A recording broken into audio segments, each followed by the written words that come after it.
Welcome to the My Fishing Cape Cod podcast. The My Fishing Cape Cod podcast is your local source for the latest news and information on fishing Cape Cod. Now, here's your host, Kevin Collins. Well, hello and welcome to another edition of the My Fishing Cape Cod podcast from myfishingcapecod.com. I'm your host, Kevin Collins, back with you for our last September edition of the MFCC podcast for 2022. And we're moving into a little bit of an unsettled weather pattern this weekend as we tape the show here on Thursday. We've got a huge front moving through the area with severe thunderstorms and wind. Hope everybody stays safe during this, and seems like it's going to be a torrential rainstorm for the rest of today into tomorrow. And then the wind's going to take over, and it's just going to be very breezy northwest winds through the weekend before it turns around from the south on Sunday. So going to be a little bit tough for folks to get out on the water. Going to have to get pretty creative, maybe do some surf casting as we head into this weekend. But we've got a great show in store for you today to keep you company through this dreary weather. We've got our usual cast of characters, headlined by MFCC founder and creator Ryan Collins. We're also going to be joined by Ian Bragdon, who is a proud member of Team Goose Hummock, and also be joined by proud MFCC member Mike Marcus, and last but not least, Bruno Demir from down at Cape and Islands Mitsubishi. So we've got 4 great guests in store for you today. So let's dive right into today's program. Well, as usual, our first guest on today's edition of the My Fishing Cape Cod podcast is none other than MFCC founder and creator Ryan Collins. Ryan, how are you on this rainy Thursday? I'm doing well, Kevin, and yes, it is rainy and very windy. A lot different than yesterday, that's for sure. I know you got a chance to get out yesterday. Was yesterday the day you took out Jake? Yep, my dad and I went out, and we left Saquatucket Harbor, very leisurely hour, Kevin, of 10 a.m., and headed towards Monomoy to catch the tide. And it was pretty good. It was really good, actually. There were a lot of albies, and they were porpoising, like turning on their sides and showing their bellies. I got some drone shots of that, and I'll hopefully share pretty soon. But it was a great day, and after experiencing a lot of finicky trips where albies were very reluctant to cooperate, it was nice to have a day where if you got your epoxy jig anywhere in the area, they were all over it.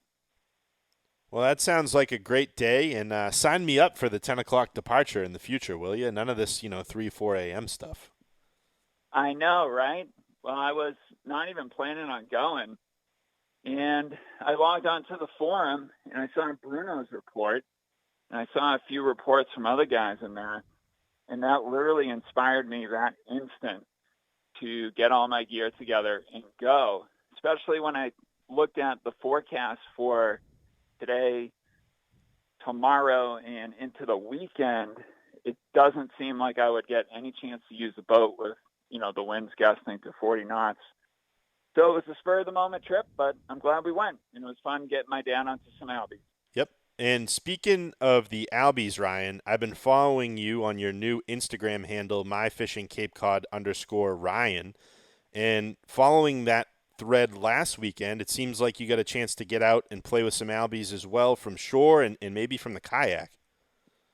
Yeah, last Friday and Saturday, I used the kayak to access a jetty in the Mashpee Falmouth area, and I fished off of the tip of the jetty.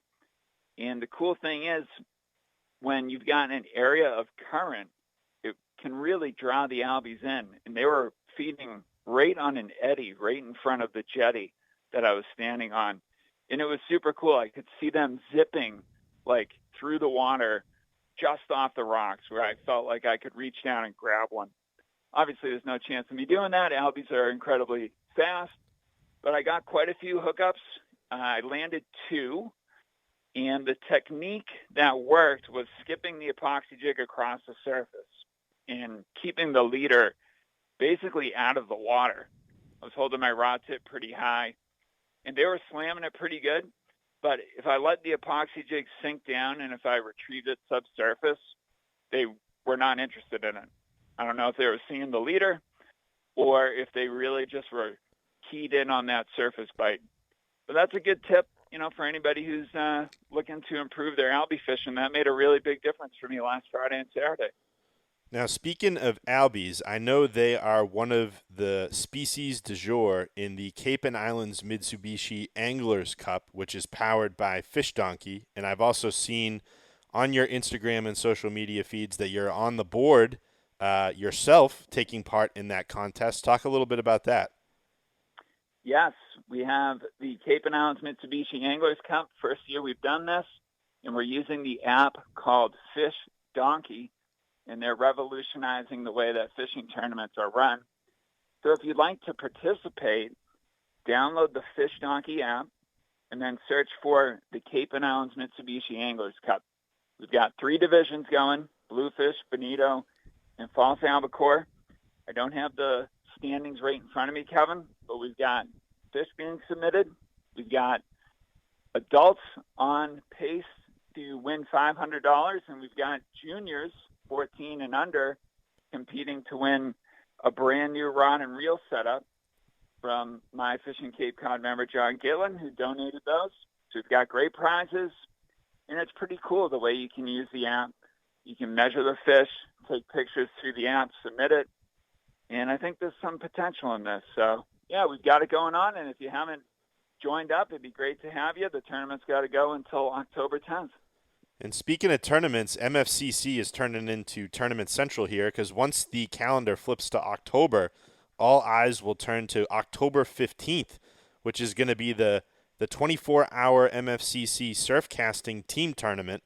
Why don't you tell folks a little bit about that tournament? And we're also going to have, I'll say, one of the instrumental members, Mike Marcus from My Fishing Cape Cod, who is a huge influencer in the forum.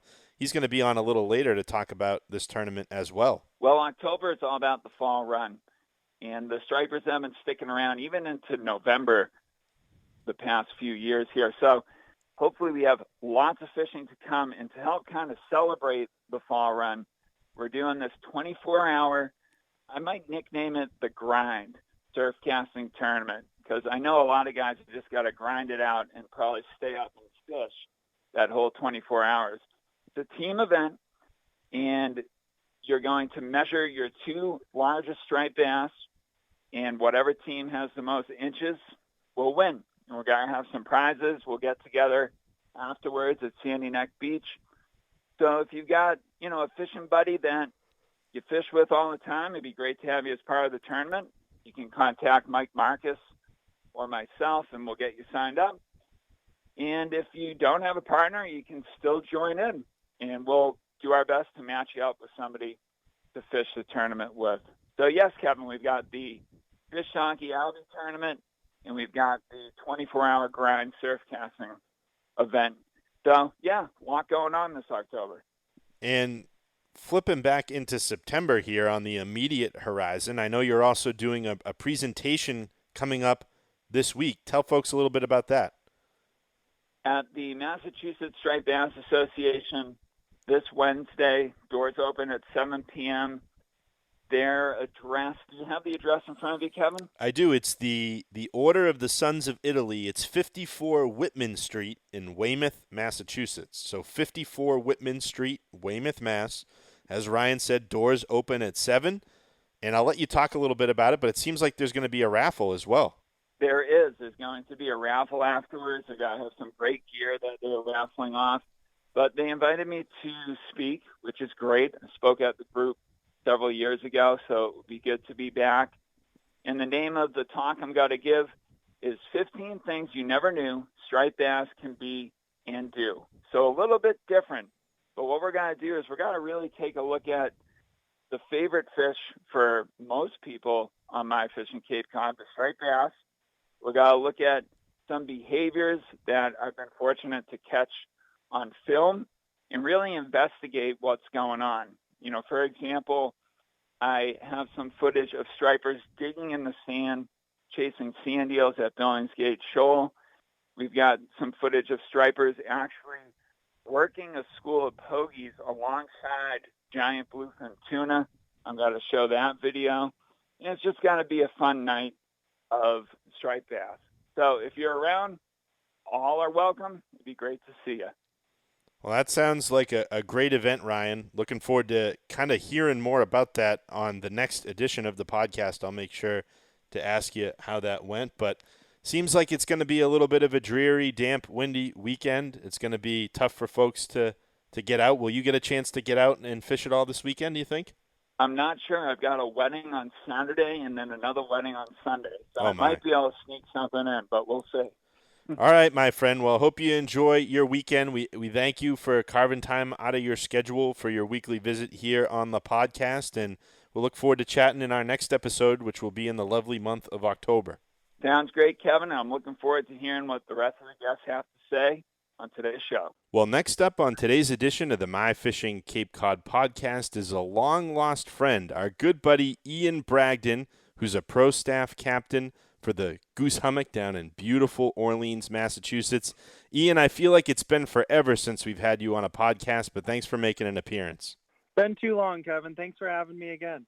Well, it was good to track you down on a day that's, less than optimal for fishing. We've got a lot of severe weather blowing through the area, a lot of thunderstorms, wind, and rain, and it looks like it's not going to be great, unfortunately, for the next couple of days. So it's a great time to kind of catch up with you, take the temperature on where we're at with the fall season. How's the offshore bite been? I know you've been out there quite a bit. Yeah, totally. The fall run here on Cape has officially started. There's just tons of bait.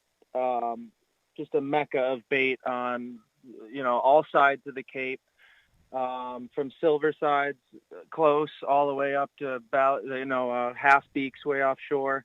The tuna fishing's been insane east of Chatham. The commercial guys have been doing great. The price isn't ideal, which means, a lot of people are catching, as well as the recreational fishermen. A big push of small fish has come in. So the troll bite picked up, and of course the jig and pop game has been insane. If you can get there early enough and find them through the fog, the jigging has just been insane. I've got buddies marking 10, 20, 30, 40 fish on the screen at once, double, triples happening every day. I know my buddies over at Untitled Charters and Cape Cod Offshore, Matt Paracchio and Rob Lowell, they've been going out. And just the top water's been insane. And then when it slows down, they've been jigging and getting them. So it's been great. And it's great to see a smaller class, smaller push of fish come in for the recreational anglers. And it's also good to see the healthy, mature fish come in, for another season. And speaking of the healthy, mature fish, the commercial fishery has shut down again, right? Yes, closed up. So, make sure if you do hook into a fish over 73 inches and get it boat side, you're going to want to swim that puppy for 30 minutes and really get him kicking again before you shoot him down, before you release them, just because you want to give those big fish a fighting chance so we can, so they can live and maybe get them on a commercial day, or so they can help the population out. Absolutely. That's great intel. And with this wind that we're going to get, Ian, I think it's going to be a lot of north wind as we move through the weekend. Northwest is what I'm seeing, at least for the Cape Cod Bay marine forecast. And it's going to blow, pretty good. It's going to blow 30, 40 miles an hour, I think, sustained. We're going to have some pretty good seas. What do you think that's going to do to kind of shake up the wreck tuna fishery once we get on the other side of this weather? Yeah, usually these huge storms, obviously change everything up, when the bite's crazy good, and then a big storm kind of separates all the bait and spreads out all the fish. You kind of got to find them again. But in this case, I'm kind of excited for this front to push through, just because this will really jumpstart the fall run. I think it'll push the bait around into some different spots, and the tuna will always find the bait. So if you find the bait and kind of set up, they won't be close behind. So I'm actually excited to fish after this storm. I think the small fall run will really kick off. I think the troll bite will be insane. I think the cast bite will be insane, just like it is every October here in Cape. And and then I think the bigger fish will come in again. I mean, I don't think they'll leave. They're kind of always here. But those small fish will be around for a couple months here, so we're excited for that. And you spoke of the fall run. Let's touch on striped bass. It's been a biblical season pretty much inside Cape Cod Bay as well as outside around the back and to the south. It seems like everybody's been doing really well. I know Monomoy's been very productive. Have you had a great striper season as well? Yeah, I've been lucky enough to hit the rips a few times with my family and a few clients. The rips just started kicking. Actually, my dad went out the other day and had all slot sizes and above, all top water at Monomoy at an early morning tide. So that's great to see that the rips are full again. And also the albie fishing, the false albacore fishing has been insane. I've been lucky enough to get a bunch on fly from shore. I know a couple of my buddies have as well. And then again, the boat fishing for albies in the early morning has been epic, from all the way from Katuitt all the way up to Monomoy. So we've been loving that. And I know the inshore guys really obsess over those mini tuna. So it's sweet to see. And I know you're a proud member of Team Goose, Ian, but where can folks get in touch with you now? Are you still doing guiding or anything like that? Yeah, absolutely. Still doing some guide trips on the weekend. They can reach out to Goose Hummock, give Phil a call, and he'll send their number to me. Or feel free to contact me personally, or even to reach out through My Fishing Cape Cod. You guys can shoot people my way, or be happy to help any way I can. I also have a lot of great captains that I can send clients to as well. So we got a great system of charter captains here, eager to help anybody out, and the fishing's been insane, so make sure to call.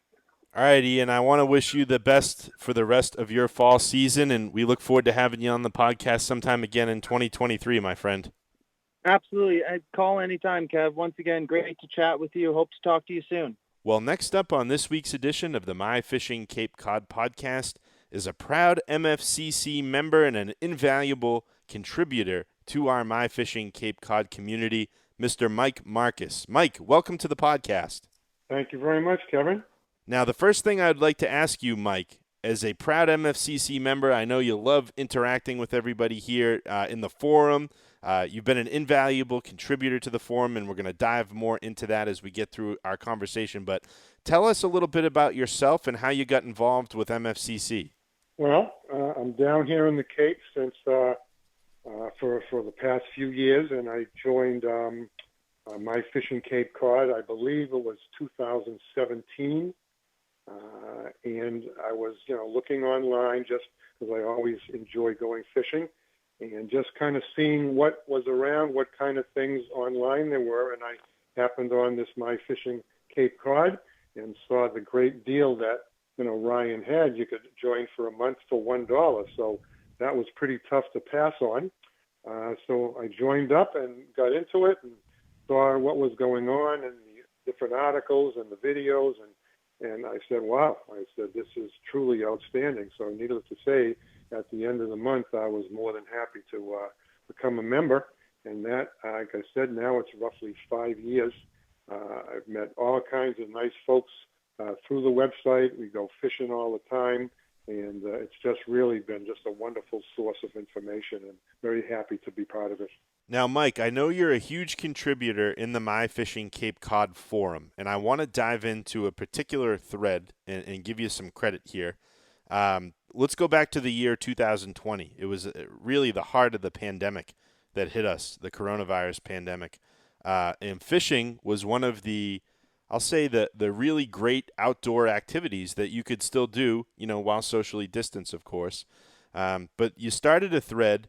It's called the Surfcasters thread. It's still near the very top of the MFCC forum. I know hundreds of thousands of people have viewed this thread, and God knows how many folks have also contributed posts of their own off this thread. Tell us a little bit about how this thread came about. Absolutely. Well, I guess, Kevin, because again, I don't have an ocean boat, so I've been on a few.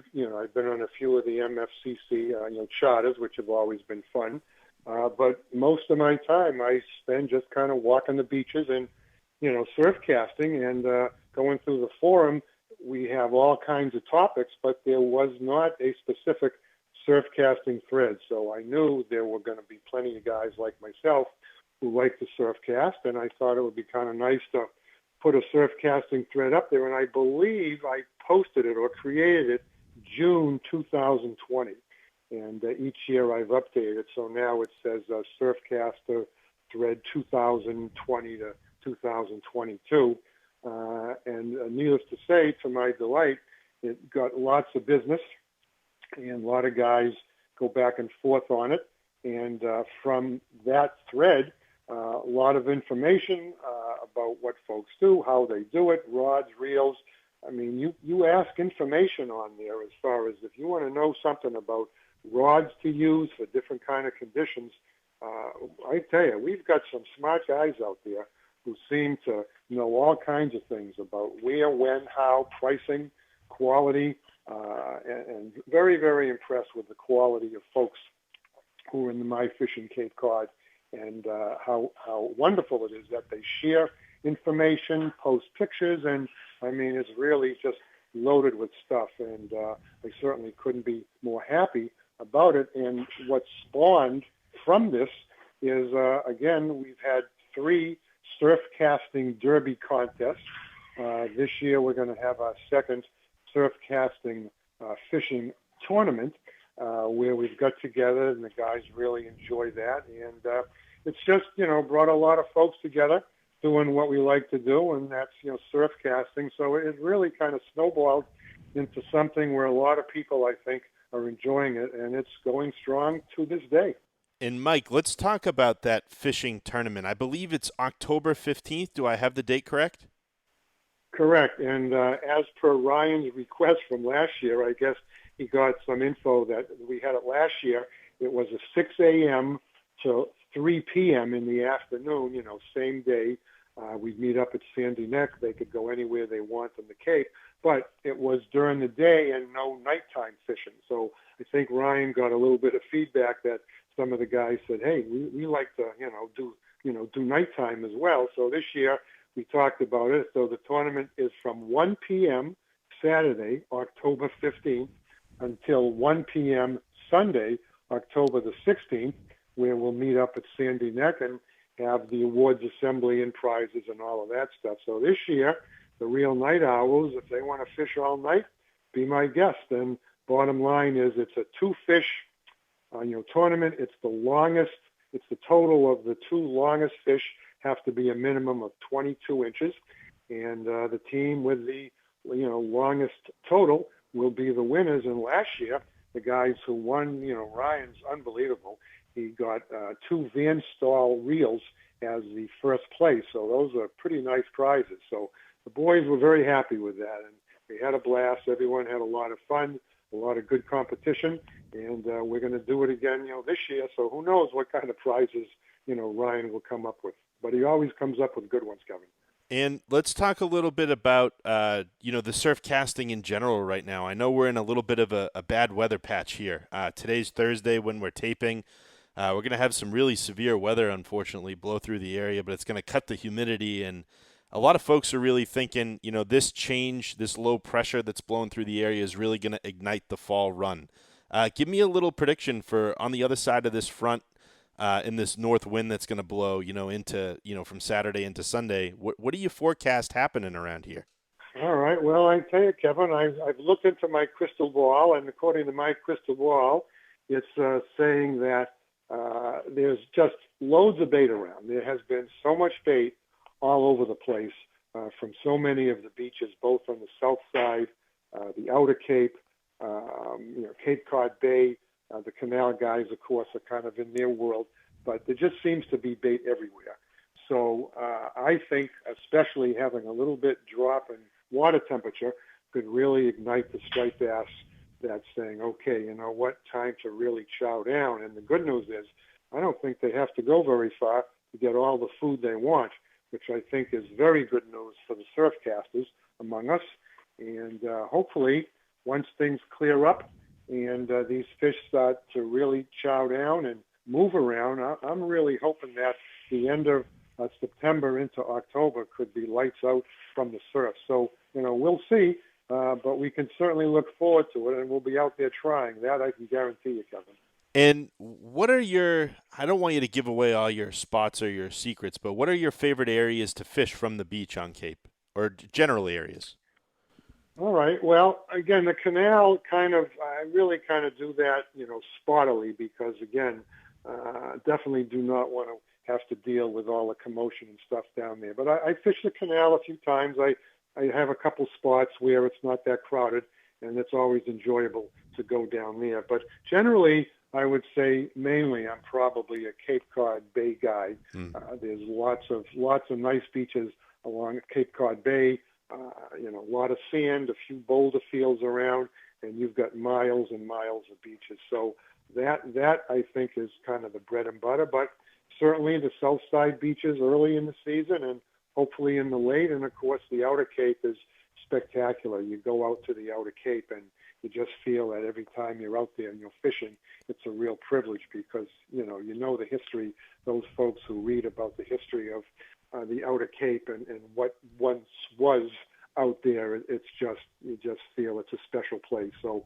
whether you get anything or not, going out there is always an adventure, and you feel great. And you catch something out there, and you just feel like $1 million, Kevin. Absolutely. And before I let you go, Mike, is there anything else kind of on your horizon that you'd like to mention on the podcast or that's going on in the forum so far this year? Well, needless to say, just certainly good luck to all. Enjoy the rest of the season. Let's hope the weather continues. And I just have a feeling it's going to be another maybe 40-pounder plus out there for somebody. So it would be great if it happened during our tournament, Kevin. Wouldn't that be something? Absolutely, and that's a great note to end on, a positive outlook for the fall run, Mike, and best of luck in the tournament. The MFCC, the surf casting tournament, October 15th. Please head on over to myfishingcapecod.com. There's still plenty of entry places available for that tournament if you're interested. Yeah. As Mike mentioned, it's a 24-hour tournament. Absolutely, yeah. And all I have to do is just go in the forum, go to the surf casting thread, and send, Stripe of Madness. That's my tag name, Stripe of Madness. Send me a personal message. All you have to do is obviously tell me you and who your partner is, and I have it. There's no registration fee this year, so it won't even cost you anything. It's just a 24-hour tournament. Join up and have a lot of fun, and we meet together that Sunday at 1 o'clock in Sandy Neck, and Ryan comes loaded with his pickup truck with all kinds of prizes for everybody. So it's just a wonderful event. And, thank Ryan for doing such a nice job. All right, Mike, thanks so much for joining us here on the podcast. It was a pleasure to have you on, and I look forward to getting you on again next year. Thank you, Kevin. Well, next up on today's edition of the My Fishing Cape Cod podcast is proud MFCC member Bruno Demir from down at beautiful Cape and Islands, Mitsubishi. And Bruno, how are you this week? I'm doing great, Kevin. How are you? Hello, MFCC members. Here on a windy day on Cape Cod. Windy week, actually. Well, Bruno, I'm doing great, and I'm gonna start off. I know you're a humble guy, but I'm gonna start off just by thanking you, and I also want to thank MFCC member Charlie Lewis, Bruno Demir, and Charlie Lewis, my two go-to resources for recreational lobstering here on Cape Cod. It's something I've kind of dipped my toe into the pool, Bruno, and you were kind enough to help me set up my pot. I actually brought it right down to your beautiful showroom down at Cape and Islands Mitsubishi. We messed around with it. We got it all roped and rigged up, and that pot's been in the water now, Bruno, for probably almost 10 days. I've pulled it twice, and I've got 2 keeper lobsters, my very first 2 pulls. So I wanted to start off our conversation by thanking you and thanking Charlie for all the knowledge that you guys have shared with me for the first week or 2 here. My pleasure, buddy. I'm glad to see you're doing so well. And, who says you need 15 traps to get a meal? You're getting a meal with 1 trap, 1 trip, 1 boat. So I'm proud of you, man. It's awesome. Well, along those lines, too, Bruno, in terms of getting a meal, you and I spoke on the phone a little bit earlier this week, and it sounds like you had an epic day out at Monomoy with plenty of meat on the deck. Jeez, I don't know what it was. I don't know if the fish knew that the front was changing and the pressure was changing with the storm coming up, but Monomoy was on fire from Monday to Wednesday. I was able to go out on Tuesday, and it was an epic day on the water. We actually got the Cape Cod Grand Slam. You know what the Cape Cod Grand Slam is by chance, Kevin? I'm guessing it's a combination of different species that you landed or limited out on. Just a guess. So my buddy Captain Tony down at Saquatucket, he loves to call the Grand Slam to his clients as he takes them out charter fishing out of Monomoy. It's when you get a bonito, an albie, a bluefish, and a striper.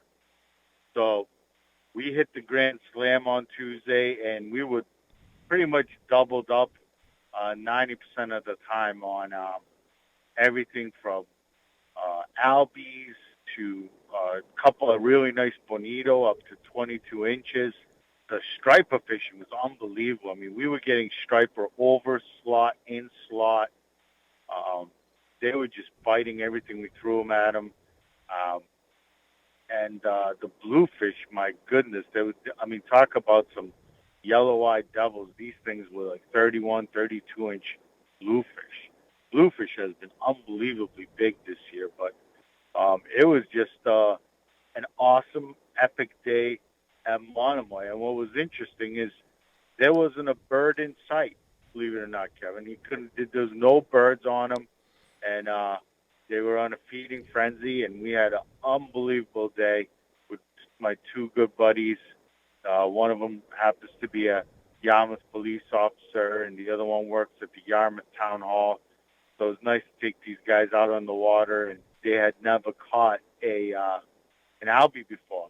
So once they hooked onto one and felt that drag start smoking, they were hooked instantly. And I think we ended up going 10 for 14. Yeah, it was an epic day at Monomoy. You mentioned, Bruno, that there was a lack of bird activity. What do you think a lot of these fish were eating in those rips? You know, we opened a couple of bellies, and we found a lot of baby herring. Okay. Some squid, sand eels. It was a variety of things. It was, for what it's worth, it was the outgoing tide, and it was right in the middle of the outgoing tide, and then right around noon everything kind of died down. But from 8 o'clock until noon, it was just lights out fishing. And Bruno, you and I have talked about the rips plenty of times, and we've experienced it. I've experienced it on your boat, the Gaviota. It's literally like an all-you-can-eat buffet flushing through there, especially sometimes on the outgoing. It's a really magical place. You can't really compare it to anywhere else in the world. Monomoy is just Monomoy, and literally, National Geographic. It is just wilderness at its best. And, the outgoing's good, but I can tell you, in June and July, the incoming is better because it cools the water temperature down sometimes from 65 to 55 degrees, and they like to eat in colder water. So it all depends. It looks like this time of the year they preferred the outgoing early morning. Now, Bruno, another thing I want to check in with you on is the offshore bite. I know you're plugged in to a lot of these bluefin tuna captains out there. What's the bluefin bite been like this week? Monday, Tuesday, and Wednesday were epic days. Wednesday was even better. I think storm, they really started feeding aggressively. People were getting them all the way from the golf ball down to Crab Ledge, out to the Sword. Guys were getting them on jig. Guys were getting them on the troll with bars, and it was an epic 3 days for the rec guys. The commercial tuna fishing closed on Monday night, and Monday was a really big commercial day. There was a lot of fish that were landed. A lot of fish ended up getting picked up in trucks at most of the marinas around Cape Cod, and so hopefully they'll be around after this big blow, Kevin. And that leads us into our next topic, Bruno. We've got a front that's going to blow through here, through the New England area on Thursday night into Friday, and then we've got a tropical system churning out in the middle of the Atlantic that's going to affect Bermuda, and it's way out there, but it's going to throw us some surf. What do you think this wind and these several days of northwest wind are going to do to the offshore fishery, Bruno? Well, as I look into my crystal ball, which I'm only right 50% of the time, by the way, I could assure you that the fluke bite will be gone. So the shoals and the Nantucket shoals won't. A lot of that fluke, majority of that fluke will get out of there and take offshore. You'll still have a decent sea bass bite in the shoals in Nantucket. What is it going to do to the offshore bite with tuna fish? You know, I think that historically, when this has happened, and you have a good strong north, northwest, northeast wind, they come in closer. And I'm gonna bet that, you know, I won't be going to the Sword anymore for the rest of the season. This time of the year, you can usually get them just east of Chatham, inside the Crab's Ledge, up to the golf ball and Knott's Beach. From your lips to God's ears, I hope that's the case and that I can get out with you on the Gavi and go chase some wreck fish around next month. Well, I can tell you she's got a full tank of gas. She's all cleaned up and ready to go. We just need this wind to die down so we can get out there. Last thing I want to check in with you on, Bruno, is I know some of these windy days at times where we can't get out, you're able to do some work, you know, down at the dealership and go into your beautiful office. It's a great setup you guys have down there for not only selling and repairing cars, but rigging lobster pots, I found out a couple weeks ago. Tell me what's going on down at the dealership. Now that all the kids are back in school, folks have some time to get out of the house and come down to the dealership and take a look at the new Mitsubishi Outlander. As I might suggest, it's a 7-passenger, so for you folks out there that need enough room for the kids and their friends, our 7-passenger Mitsubishi Outlanders are about $10,000 less than a Toyota Honda, so I suggest you owe it to yourself to at least check one out before you decide on which vehicle you're going to buy. Well, Bruno, thanks so much for checking in with us this week. It's awesome chatting with you. I hope we get to fish, you know, in person sometime soon when this wind goes away, and we'll look forward to catching up with you in our first October edition of the podcast. Sounds good, Kevin. Tight lines, everybody. See you guys soon. My thanks to Bruno Demir from Cape and Islands Mitsubishi for joining us on today's show. And let's take a second just to thank everybody who took time out of their busy weeks, headlined by MFCC founder and creator Ryan Collins, Ian Bragdon from Team Goose Hummock, Mike Marcus, who is a very proud MFCC member and the organizer of our October 15th Surfcasting Derby. And last but not least, we just heard from Bruno Demir from down at Cape and Islands Mitsubishi. So we had an action-packed show for you today. Sure hope everybody enjoyed it. As always, if you have suggestions for the podcast or a topic that you might like discussed, feel free to reach out to me directly on the site or in the forum, or feel free to drop a comment on the podcast thread once it goes up on mfcc.com.